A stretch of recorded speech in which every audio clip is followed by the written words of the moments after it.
please welcome Vincente, Izu Ugonoh's opponent, Vicente Sandez from Mexico.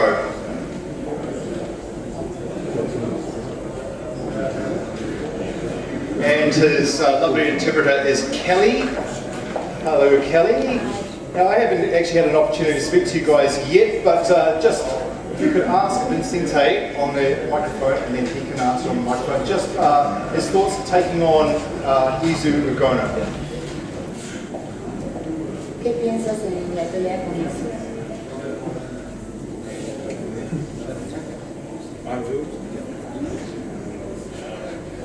Buenas tardes. Antes que nada, darle las gracias a la promotora. Vengo a recuperar mi posición de número 15, que Ugonoh me ha ganado, y venimos con todo para esta pelea. First of all, I would like to thank everybody for the support.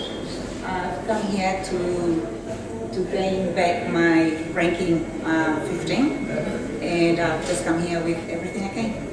So Vincente until recently was ranked 15th in the world. As you know, Izu Ugonoh is now ranked 15, has that WBO African title. Has he seen much of Izu on the internet, and what does he think? ¿Has visto Izu en el internet y qué piensas de eso? No me gusta ver a mis rivales en internet. Me gusta ver sorpresas. No me gusta andar viendo cómo pelean ni nada. Venimos a hacer nuestro trabajo y salir con la mano en alto. I don't really like to see how my opponents fight. I just come here to give it my best. Cool. If I could just get you guys to stand aside. Izu Ugonoh, if you could come to the podium.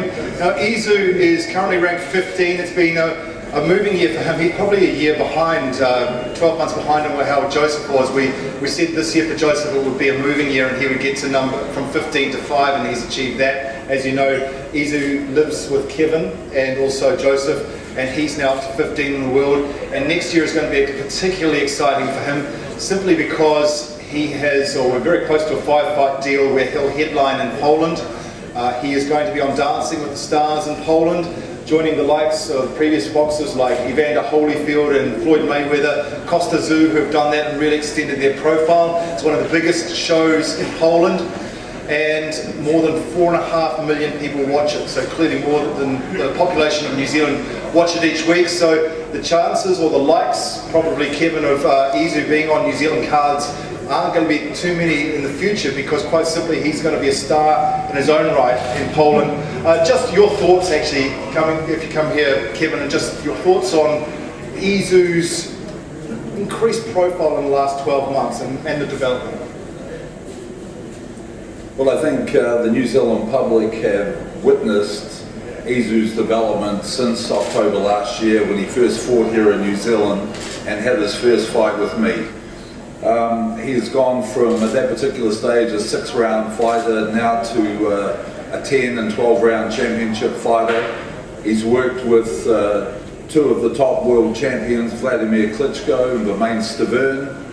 He is, and I give him full credit for this, he is very instrumental in the progress and development of Joseph Parker over the last 12 months. But not only has he helped Joe become a much better fighter, he has improved and become so much of a better fighter himself. He is now a world-class fighter. We set a plan in place very early this year, and I laid it all out for Izu, and I said, right, our first fight in New Zealand this year will be a 6-rounder, second one an 8-rounder, the third fight will be a 10-rounder, your fourth fight you'll be fighting for a title. And I plan on getting you world ranked. Well, everything that we set out to do this year we've achieved. He is now 15 in the world with the WBO. The future in 2016 is looking extremely bright for Izu Ugonoh. He's a gifted athlete, somebody who trains very, very hard. He's working alongside Joe day in, day out. And I think this young man is working himself all the way up to a world title fight. Look, I know this question has been asked a couple of times before, but it was just sitting there thinking about it now. You know, the Klitschko's, they never would fight each other. We all heard that. If he's going to go for a world title fight and Joseph's the world champion.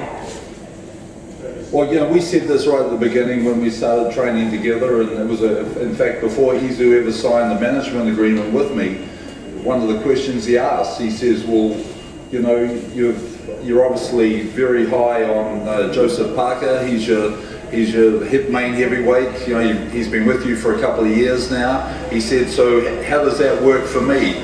You know, we're training together and helping each other, and I said, this is exactly how it will work. You guys, under my management, with you, Izu, will never ever fight Joseph Parker unless it's for a world title fight. And I hope that day comes. It'll be a hell of a problem for me to have, but a very good problem. But both guys, you know, Izu, as I said before, is now in the world rankings. We plan on moving him from 15 into the top 10. We're going to, you know, have to have a slow start to 2016 because as a team, we sat down. We were given this offer to participate in Dancing with the Stars in Poland. A viewership of 5 million people. You know, our promoter Dean Lonigan did an amazing job. He's been one of the busiest travelling guys in New Zealand this year. He's been all over the globe securing these opportunities, not only for Joseph, but for Jeff Horn and for Izu. And because of Dean's had 2 trips to Poland, he was able to put together an opportunity for Izu to be on Dancing with the Stars, which I'm sure we can all appreciate. Listening to what Stan has said before, only the best of the best, the Mayweathers, the Holyfields, get the opportunity to be on big shows like this. So what we're looking to achieve in those first 3 months next year is we want to increase Izu's profile. We want him to get somewhere to where Joe currently is in New Zealand, so that we want to turn him into a star, and then we want to put him on display in Poland against all their top fighters. Izu, if you come and say a few words. Particularly, I suppose the real changing point in New Zealand has been the World Quarry knockout earlier this year. That was when people really started to take notice. Do you really feel you're starting to gain your own profile now, and it's not a case of just being Joseph's training partner? Hello everyone, thank you for coming today. I think actually that's the question I should ask you. Am I getting some profile here? Well, they talk to you, and all the girls at work say you're beautiful, so that's great. So I'm very happy to be fighting this Saturday, and actually this is my 6th time being in New Zealand over the period of like 12-13 months. So it's been a very, very busy year for me, and I've worked hard.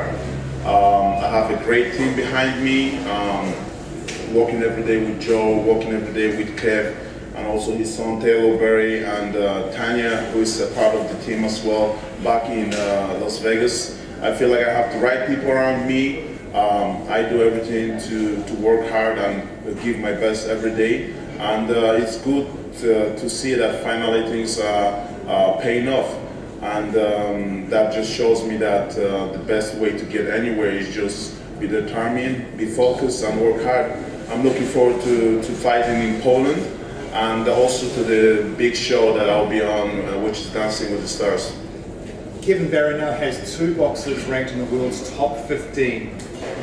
You deliberately decided that you wanted to be part of Kevin Barry's outfit, and it's quite strict. You know, you guys don't have a car in Henderson, Nevada. You can't go out on the strip. Can you explain to us, from your perspective, because everyone's heard from Joseph, why Kevin is so good as a coach and why it's working for you guys? Well, the main thing is that, you know, it's not just that we train, but there's a whole system behind it. You know, we are, like when I try to describe it to people, we are put into a machine, you know, and it's like everything has to work in the machine the right way for us to get the right effects. And I believe, you know, Kev is the one that started it, but everyone is playing his role. I'm playing mine, Joy's playing his. So I now understand that to be successful in life is not just about your talent and your hard work, but you need to have a team behind you. You need to have people who have a vision, you know, for you. So I think the main thing is that Kevin is not just a trainer, but he's got a vision, you know, and he knows how to bring out the best out of his fighters, you know. And that's what I saw the first day when I sparred Joe, which was over a year ago. I saw it in the gym, the progress he's made from the first sparring with me till the other one, and that's when I saw that actually, you know, it's not just about being a good fighter, but also having someone beside you who will point out the things to you that you don't want to see. He will tell you things you don't want to hear, so that you can be the person and the fighter you want to be. Does that, what you're saying is sometimes it's a pain in the ass? No, never. I look at the big picture, you know? I look at the big picture. All right, let's get you to have a bit of a stare down if you could. If you get out of the way. Stand away.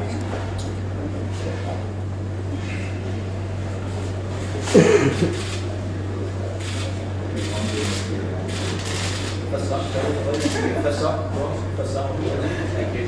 All right. And put me back in the camera, please. Back in.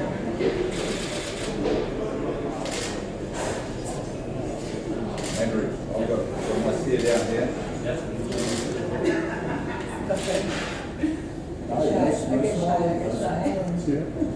Could you just stare down on this side?